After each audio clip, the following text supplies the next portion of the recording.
Tony Tucker. Hi, family. If you're just joining part 3, you have to look at all the parts in order, in sequence on YouTube. And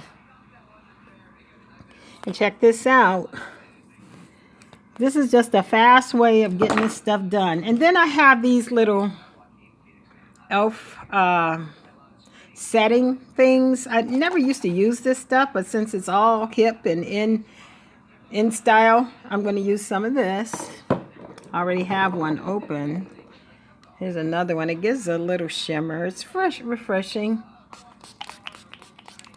That'll set your makeup, but I forgot to put the powder on. I didn't put any mascara on. So, because I can't find it. The good mascara. Oh, here it is. Right in my face. Gosh, what they say, if it was a snake, it would have bit you. So, I'm using mascara. Can you see that? Yeah, this is a good mascara. It kind of gets them out there. I normally count like 20 times on each side. Well, on each quadrant. 1, 2, 3, 4, and then here in the middle, and then right here just past the middle, and then right here till they just start lengthening.